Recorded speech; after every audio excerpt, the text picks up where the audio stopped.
Hi, everybody. My name is Krissa Wynn, and I'm an educational consultant at HSLDA, Homeschool Legal Defense Association. We're based out near Washington, D.C. in Northern Virginia, and I've been a consultant here for almost 11 years.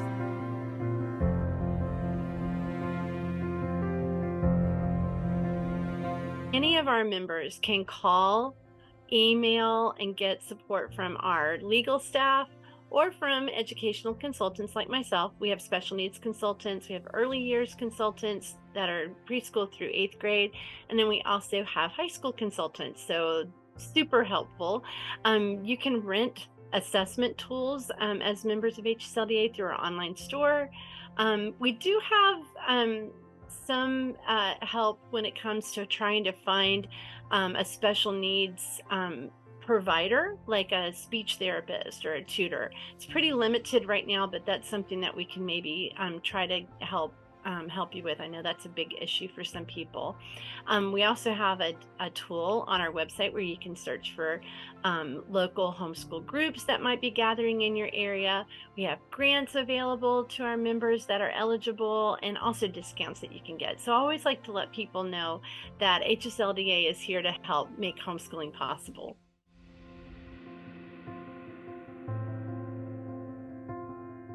Tonight, we're going to talk about calming stormy behavior during the holiday season.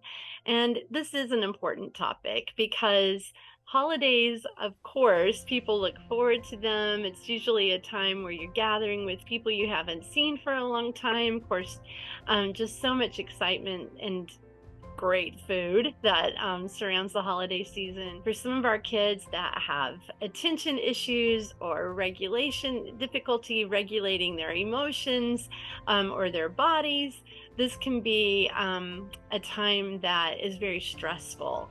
It can also be a time where they're just the perfect situations being set up for disaster. What I want to do tonight is just kind of help you think ahead.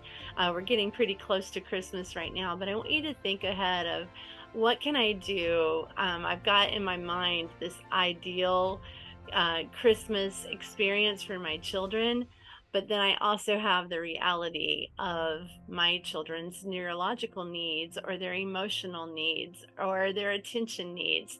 And so how do we bring those together to find this sweet spot where everybody can be peaceful and be in a happy place?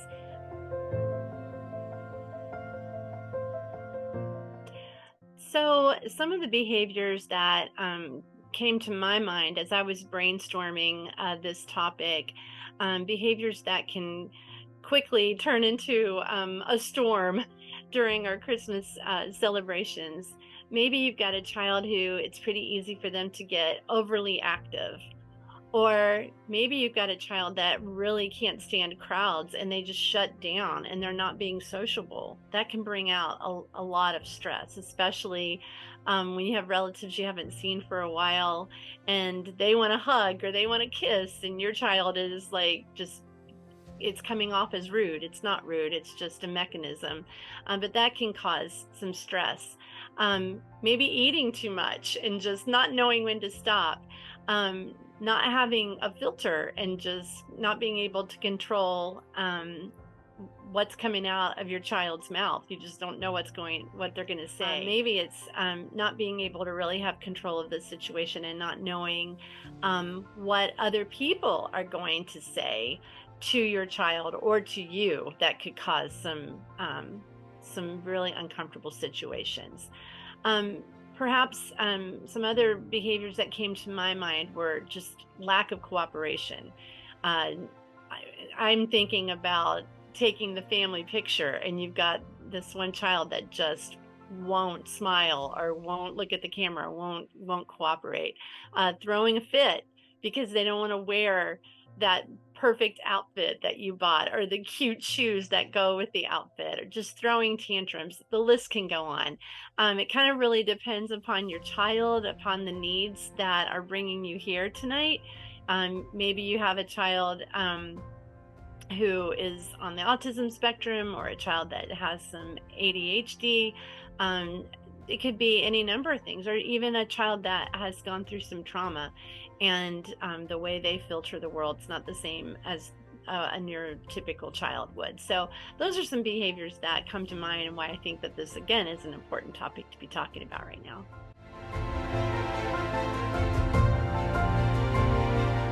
So, what should be our response when these behaviors are happening? I have in my mind what I want to create for my family. And sometimes I push that and I push that and I push that, and I'm causing problems because it's going to bring out probably the worst in my kids, whether they are diagnosed with something or they're not. Instead of my response being, I need to stop this behavior right now, I think a better thing to do is to step back and say, why is this behavior occurring? If we're at grandma's house with all the relatives and my child is throwing an absolute fit and being mean to her cousin, which she has been looking forward to seeing for weeks and weeks, instead of saying, I need to stop this right now, I need to think, why is this happening? Maybe I need to think, when was the last time she went to the bathroom? Has she been to the bathroom? I need to think, did I keep her up too late, or did she miss, some quiet time that I usually give her and downtime today? Have we been in the car all day long? I need to be thinking about what's going on and start understanding some of what might be triggering behaviors in our kids. Obviously, if someone's being hurt, we want to stop the behavior right away, definitely. But ultimately, it's going to be most helpful to step back and say, why is this happening? Is there something physiologically? Does she need to eat? Does he need to take a nap? Does he, again, need to go to the bathroom? Those are three big things, even as our kids get older, that really do impact behavior. So that's an important tip. And we're going to get into that more as we go along. How can we plan ahead to avoid some of these things that are going to trigger a behavior that really you don't want for your child, you don't want for your family, you don't want for yourself, but really that you don't want for your child, because it can be very upsetting to them as well as everyone around them. I think the one thing has to do with our mindset. Sometimes what bothers my child or your child, it might seem irrational to us. And honestly, it may be irrational, but that doesn't mean that it isn't a thing to them. It could be, I don't know. I mean, maybe they're like, I just don't like the way, grandma's living room looks. It's creepy to me, or it scares me. Or maybe it's like, I don't like, going to their house because we have to travel through mountains, and those mountains, I'm always afraid our car's gonna fall off the mountain. And you're like, that's irrational. The car's not gonna fall off the mountain, and it is, but it doesn't mean that it's not a thing. So I think one of the things that we can do to help prepare our kids is also to just look in our own selves and say, I need to try to get inside their head and understand that even though that makes no sense at all, what they're worried about, what they're stressing about, we have to recognize that it is stressing them, and to help them to understand that we get it. We don't have that same fear, or we don't have that same thought or that same discomfort, but acknowledge that it is there. So that's one thing. The other thing is, think about past experiences that can help us to prepare for future experiences. Let's learn from the past. What went well? What didn't go well? And as you reflect on what didn't go well, think, is there a behavior that there's a pattern? Is there a pattern to this behavior? It kind of happens with my own children. I'm like, yeah, I remember that she didn't really like wearing that dress, but she's okay. She'll get over it. Well, that maybe there's a pattern happening and I need to let go of my ideal of wearing scratchy dresses or making my child wear a tie when they can't stand it. I need to look for patterns. So that's one thing. Another thing you can do that kind of leads to the next thing that's obvious. Let's make some adjustments. Again, let's let go of some of the clothing ideals that we have. Let's find some different socks to wear, or let's think, you know what, I'm going to have my child dress in the spirit of what I had in mind, but not the adorable outfit that I really wanted. Or let's come up with a plan to help your child.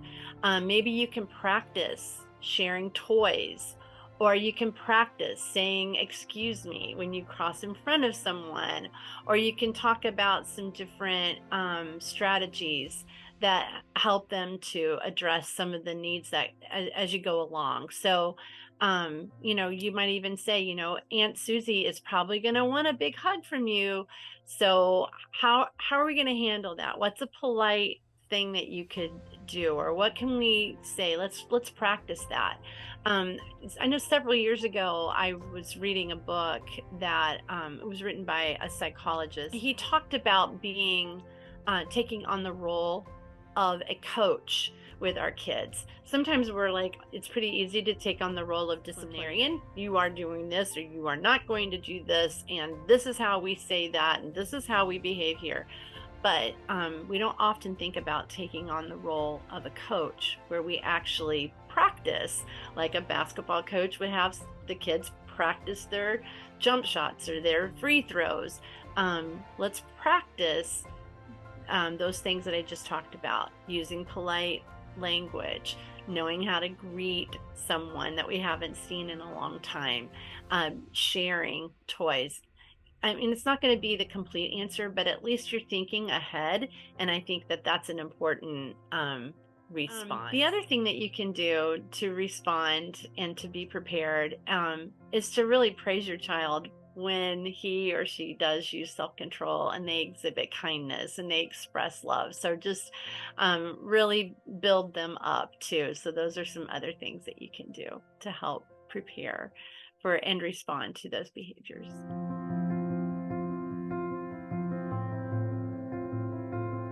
So some other things that you can do, and your role in this as a parent, it really doesn't matter what time of year it is. What I'm going to share with you right now can be applicable all through the year. But our response is so important. I've got a friend that a few weeks ago, when it was Thanksgiving time, they were getting ready to go see family, and she was stressed out. She loves her family, but she was stressed just because there were just a lot of dynamics that made her anxious. And when you're anxious, you're likely to respond to your child's behavior and misbehavior in a way that maybe you wouldn't ordinarily do. My advice would be is, again, we've already talked about prepare for that situation. So hopefully you can have your child prepared for the situation you're going to be bringing them into, but just be relaxed as much as you can and try to be consistent with the same parenting style you use at home. If you're trying to do some of this positive reinforcement at home, don't stop that just because you're at a relative's home or in a different setting. Be confident in your parenting. Also, there's this is some other good advice. Logic doesn't usually work with young children particularly, or maybe sometimes even with teenagers too. So, again, what seems logical to us isn't always logical to our kids. So especially if you have a child that has ADHD or poor executive functioning, giving them threats like, well, I'm going to take back, the game that I bought you if you don't behave, or I'm going to tell Santa. I mean, usually that doesn't really make lasting change, at least because our kids don't think logically. Kids that have ADHD often do not make decisions from that frontal lobe of their brain. They're making decisions out of the basal part of their brain, and they're not logical all the time. And so they don't often learn from their mistakes. And so, again, I think going into or working with our children, dealing with their behavior with that in mind can really help you not become so frustrated.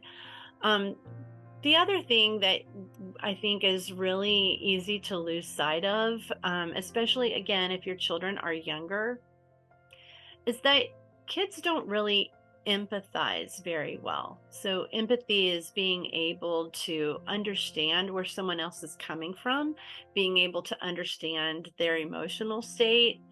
Um, Young children, you know, birth to really probably around age 6, transitioning into 7, they are what we say egocentric. They think the whole world revolves around them. Really, they can't. It's very difficult for them to think outside and to think about the needs of other people, or how other people are feeling, or how their behavior is going to make someone else feel. So they don't, that's really important for parents to understand, that they can't appreciate all that you're doing for them, especially during Christmas. They can't appreciate the sacrifices that you're making on their behalf to buy them, the gift that they want, or to, all the money that you've spent. They don't get that. So I guess what I'm trying to say here is laying on guilt isn't a great parenting strategy either, although it is one that's easy to fall into. So, some other things I think that we can do as parents, kind of moving away from that emotional piece and more into just physiological. And I'm not a nutritionist, but I think it's important for us as the parents to keep nutrition in mind. This is a time of year where there's lots of candy, lots of sweets, lots of cookies, and special foods that we don't normally eat. So it's going to be important for your kiddos to stay hydrated, to eat foods that are lower on the glycemic index. I have a husband who has diabetes, so I know a little bit about that. I know that making sure that they get some protein in them throughout the day is really, really important. It helps keep their blood sugars level, and that in turn helps their emotions to stay more level. So that will impact behavior.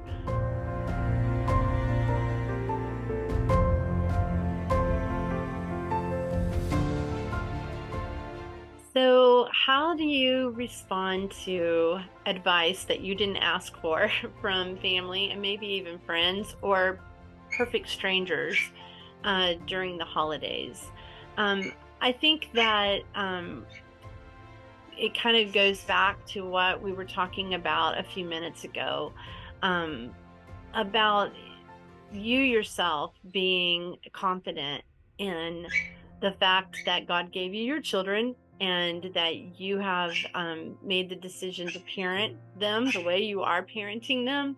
And it's just really important to be peaceful in that.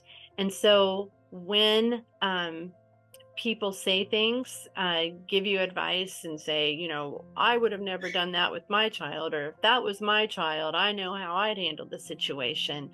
There are lots of kind of, I guess, sassy things that you could say, but this is just me personally. I like to try to keep the peace. I have a friend who says, calm is the balm. And I like that. I like calm. We have to understand that kids are human beings, and they're going to make mistakes. They have their own free will.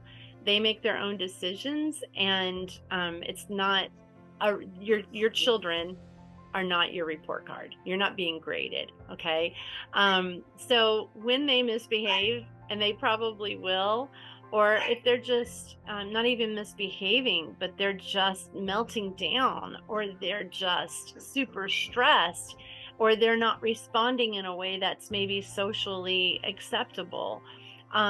Be prepared for that, and help them to know, help your child to know that um, they are loved and they are safe. And so one thing that you could do is maybe even talk about those, what might happen. Talk about, maybe grandma might be very stern and very, maybe even come off as unkind. Talk to your child about that before you even get in the situation, and say, listen, and again, you're going to set the tone. You can say, I know that grandma can get really upset. She really loves her, China dolls. And when you go near them, it makes her very upset because she's worried that they're going to break. But I want you to know your grandma loves you. Um, if she, is being unkind, you tell me about it, or you tell daddy about it, or, tell your big sister or someone. So, and we'll talk to grandma. So again, just kind of prepping your child. That's one thing. Prepping yourself, prepping your child. Also, I think it's important even beforehand to talk to your parents, talk to your sister, talk to your brother-in-law, whoever it is, and try to educate them about your child's needs. Or tell them, maybe you want to write a letter to them and say, listen, I understand that, our child does XYZ, and it can be disturbing, or it can be upsetting, or maybe it's not the way you would expect a 9-year-old or a 14-year-old to behave. But I want you to understand these are the things he is dealing with. This is the growth that we see, because we're with him every day. These are things that we're addressing and we're working on, and we would really appreciate it if you would just trust us and support us in how we're training our kids.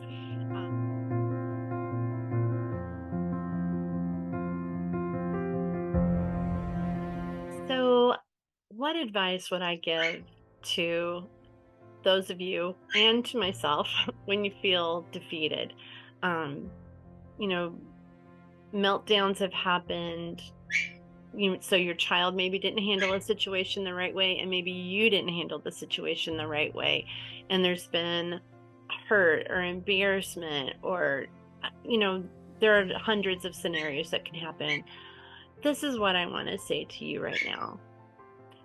Give yourself grace.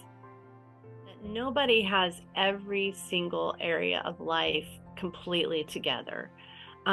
We're on a journey of learning and growing. And so I think it's important to acknowledge when we've blown it and learn from our mistakes, and give ourselves grace to start again. I love Anne of Green Gables, and so a famous quote from the book, and of course the movie, is that tomorrow is a new day with no mistakes in it. And Anne says, no mistakes in it yet. And so just know it's going to be okay, Mom. Our kids are resilient. Our families love us, and you are loved by God, no matter what your walk is, what your faith walk is right now. You are loved by God, and there's hope. And so I just want to leave you with that.